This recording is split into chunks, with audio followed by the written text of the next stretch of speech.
This is David Toulis, the smartest guy with a bow tie in Chattanooga. I argue that you should love your neighbor and buy local and proffer to you, my listener, loco-centric solutions that are based on the essence of capitalism, the essence of the marketplace, and of liberty. And that is, I would say, the grace principle that is taught by Christianity, and which, when ignored, brings tyranny, despotism, and arbitrary and capricious acts and arbitrary and capricious bodies, sometimes, as the city council in Chattanooga, which can be seen acting whimsically, as it were, on the will of man. Often, in many cases, we have the Airbnb story, in which there is clearly in the city council, there is an arbitrary and capricious disregard of its authority. And that is to say, constitutional limitations, at least three binding principles in law that it rejected just out of hand, because it wanted to maintain a fib, an ancient fib,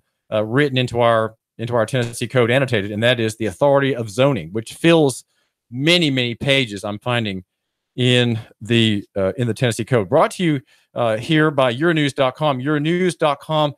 Make sure that you go there and find my work also at Nuganomics.com, the boutique website that is not popular. And the reason it's not popular, Nuganomics.com, is because it aims only at the elite, right? It aims only at people who matter.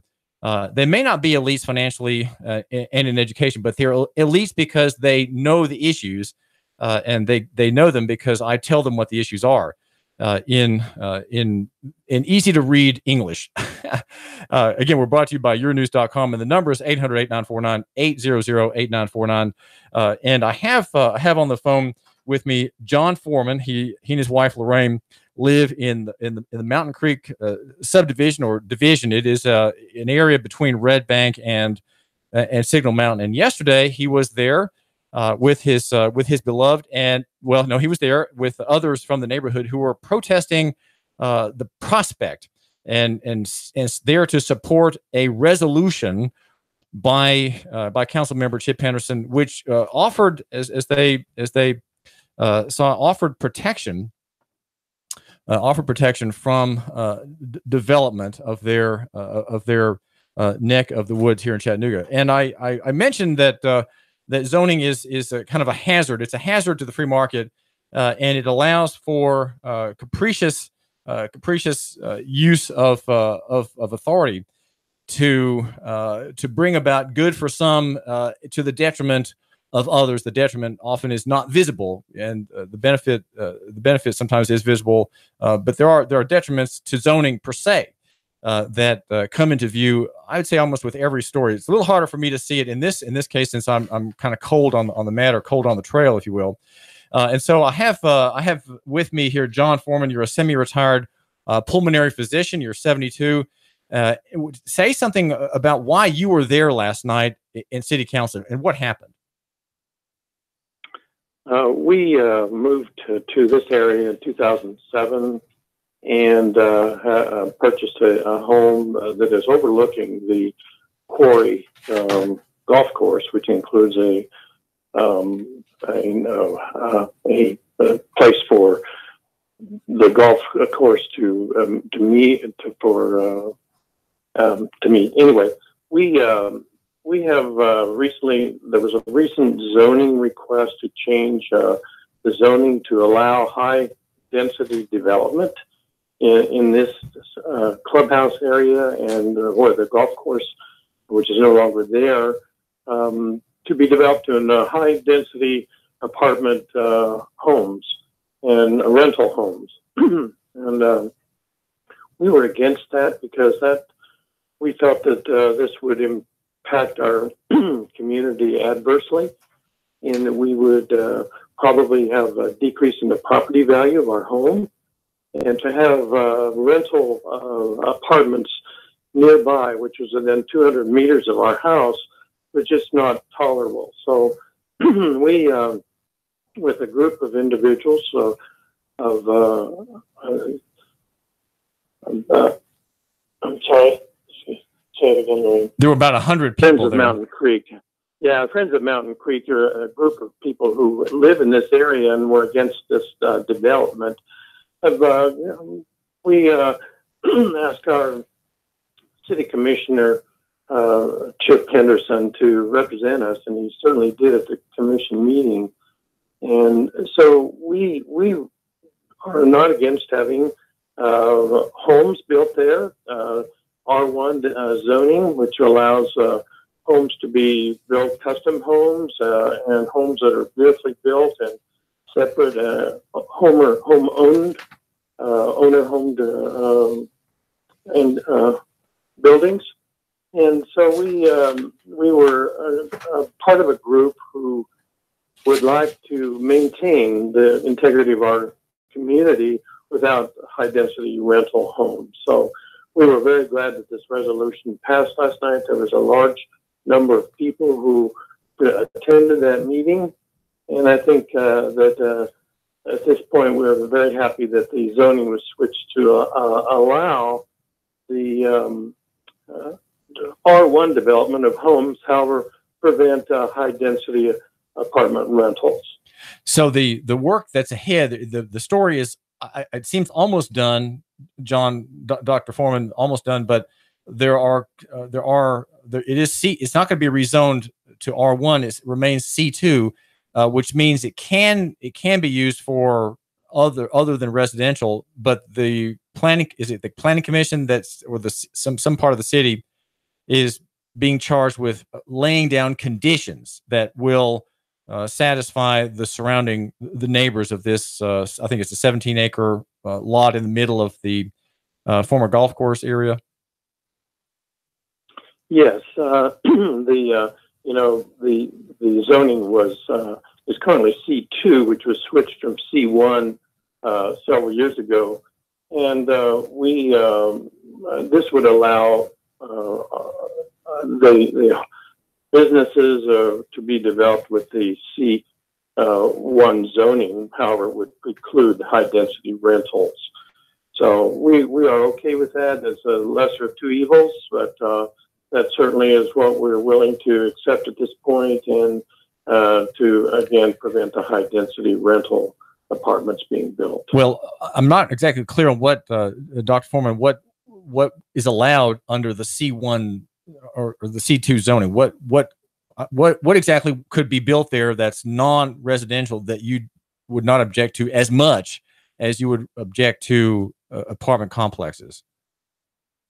Well, I'm certainly not an authority on zoning allowances, but what I understand is that the initial intent was to allow a restaurant to be used at the clubhouse there. This was a long time ago, and so that would allow restaurants or businesses of that effect, however, not would preclude high-density rental apartments.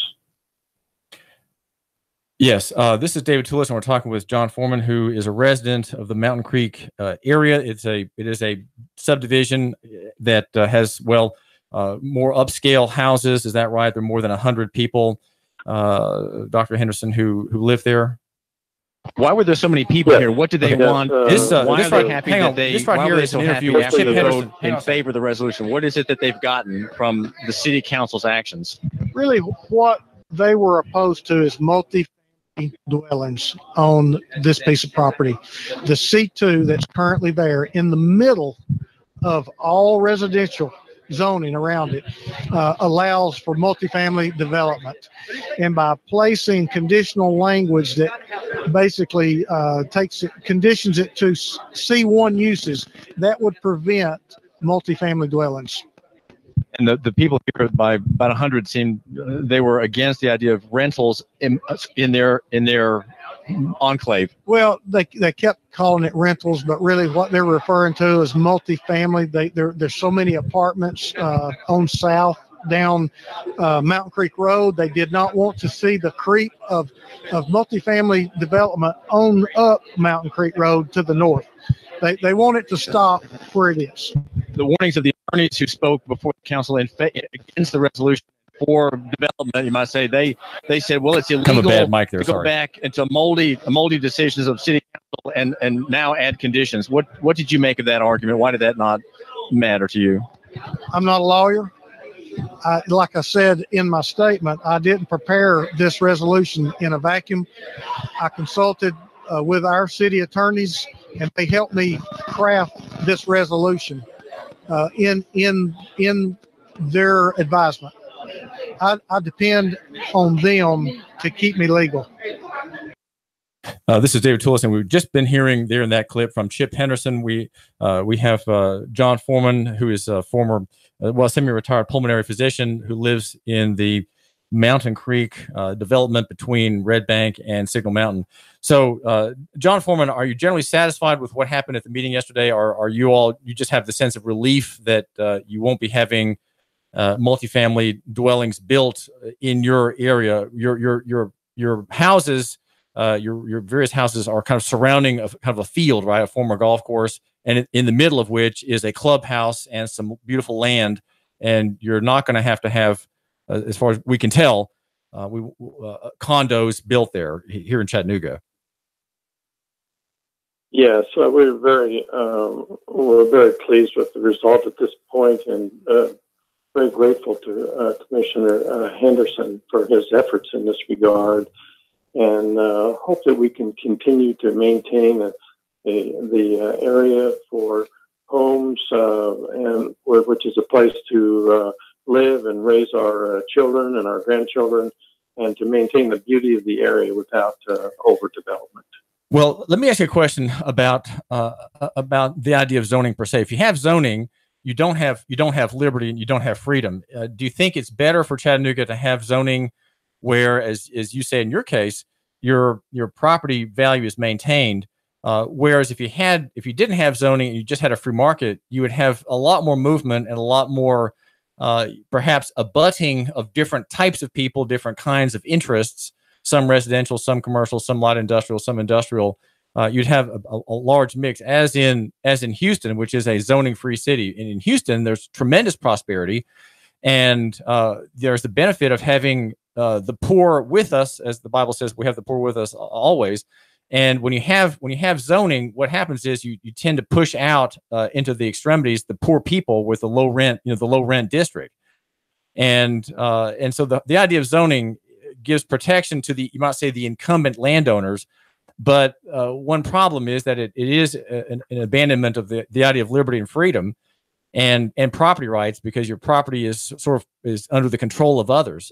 So you have, in your case, you feel relieved that other people have control over your property, because you, in this Chip Henderson resolution, you're maintaining, as you think, the dollar value of your land and your house.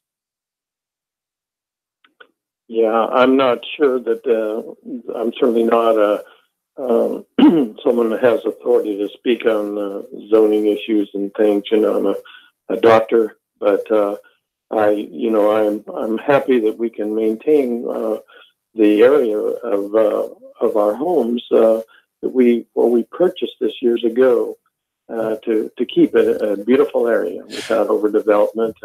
Certainly, there's no restriction for single family homes to be built here, and we would welcome those to be built in a way that it adds to the character of the area. Do you know if last question, John Foreman? Do you know if your area is within the city's purported Airbnb short-term vacation rental district, or is it outside that district? Can people do Airbnb in your neighborhood? I can't answer that. I'm not sure. We are in the city of. We are we're in city limits barely, but and we're not part of Red Bank. We are in Chattanooga. So, but as far as the other issues, I'm really not sure. I have authority, and I don't know if there are any Airbnbs in this area. Well, listen, John Foreman, thank you very much for chatting with me and my listener. I'm very grateful. Thank you. Oh, you're welcome. Thank you. Yes, sir. This is David Tullis. We've been talking with Dr. John Foreman, 72. He's a semi-retired pulmonary physician, and he's glad that Chip Henderson pushed through the city council with large support. There were two. The Times Free Press, Judy Walton, says that there were 2 negative votes and 2 abstentions. I was under the impression that everyone was for it, but maybe it's just because I don't have the official record. But two people abstained. One was Carol Burrs, Dr. Burrs, and then the other was let's see. I'm sorry, I don't have his name in front of me, but one other no vote, but one other abstention. But the council voted to allow the petition for conditions to be placed on the use of C2, piece of property that could be developed for commercial rental dwellings, without doing a rezoning. They're going to allow conditions to be placed 17 years after the zoning was changed from C1 to C2, I think it was, or maybe it was the other way. But anyways, and lawyers who spoke, two attorneys, Sam Elliott was one, and another attorney said, well, it's illegal to do this. You can't impose on ancient, long settled, and long undisputed changes in zoning. You can't suddenly now add conditions to that. But the change done in 2002 to rezone that area was sort of housekeeping type changes, not policy-driven changes, and therefore it was sort of protected. So it's very confusing. The problem is bigger than this, though. If it sounds kind of mixed up, perhaps it is, and perhaps I'm not describing it entirely with accuracy. But the problem with zoning in general, though, is this, and we are here on the David Tulis Show. We like to look at the ideas of things. If you have no zoning, if you have no external control over private property, and if you have what's called freedom, you don't have these kinds of problems where you have old rules, old decisions suddenly challenged by people. You have a developer who looks carefully at the law, looks carefully at what has been done in previous zoning decisions, and says, oh, well, here's a beautiful piece of land. It is surrounded by residential areas, and I can build lovely apartment complexes that I can rent. That's also the high rent district. That would be the high rent district. The homeowners around this piece of land they are wealthier kind of people, upper class people, and one could fairly call that an enclave. Enclave suggesting a kind of protected area where only the rich go, and the only people you'll find there drive nice cars and don't wear, as I do, frayed jackets and have old shoes with frayed lace ends, as I do. And don't wear bow ties as I do today, David Tulis, with the ink blot on. I'm wearing my favorite bow tie, the red one with the ink blot. And Jeanette did inspect me as I left the house today. She squinted at me as she was kind of at the mirror, and I was coming up to put my contact lenses in, the last thing I do before I leave. And she squinted at me and frowned a bit. And then she didn't say words, but she said, okay.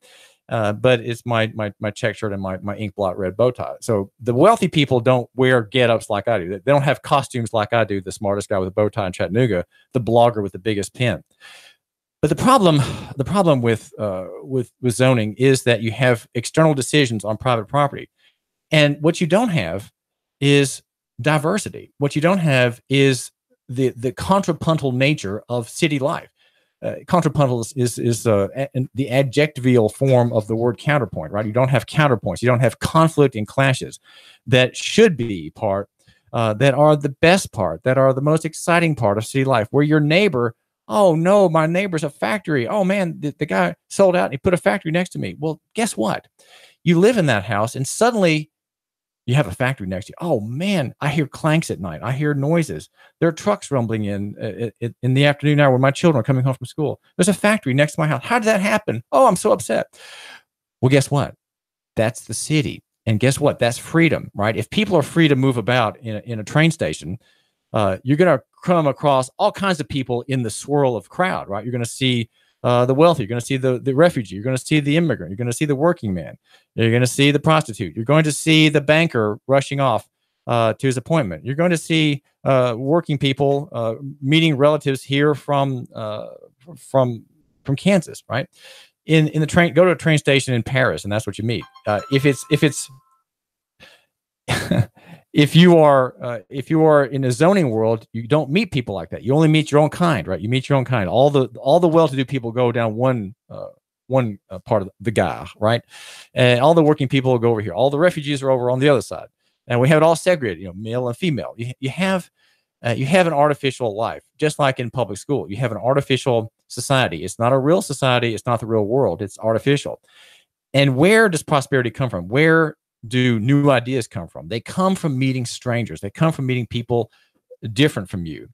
And in zoning, you have like with like, all residential together, all factories together, all light commercial together, all retail together. And what you have there is a stratified. You have blots on maps where you have in the old theory anyway, before form-based coding came about last year or 2 years ago. You have these areas which are, I don't want to say stratified because it's not like layers, but you have a kind of stratification. You have a kind of hierarchical nature of the city. It's not a free city. It's an artificial city. And the people who are in charge of it are people like John Bridger. He wears a bow tie too. And you have people like him and his elite planning types, all of whom have master's degrees, some have doctor's degrees. They know what's best for Chattanooga. And so in the end, Chattanooga and in other cities plagued with the zoning illness, right, with the zoning disease, they have these sort of top-down managed arrangements of areas where we think the area is developing this way, so we're going to go ahead and plan for it to develop that way. We're going to organize it that way. We're going to put rules around it so that it can grow that way. And as all these things are being put around this area where the market seems to be going, right? Because there is this sense in which John Bridger looks at the market, what's already happening, right? And we're just going to encourage that. We're going to guide that. That's what happens. Well, what if things change? What if things change? And John Bridger and his crowd are all doing the old plan, right? We're helping it along in the way we saw 10 years ago or 20 years ago. We're helping it along. We're helping it along. We're guiding. We're helping. We're assisting. We're planning. We're giving permits and so on, giving variances and so on in terms of our old theory. Well, what happens in zoning is always old theories control. They're always old because they're not today's theories. They're always yesterday's theories. And so you have sudden abrupt changes, as Chattanooga did with the bringing on of an improvement, form-based coding. That is an improvement, but it has the problem of being clean water from a dirty tap. It's the same dirty tap of control of property by strangers, of your property, your land. In a way, we don't deserve that. Even a discerning Christian such as Dr. John Foreman, with whom we spoke, doesn't see the problem, and it's a cultural problem that we rely on zoning to protect us.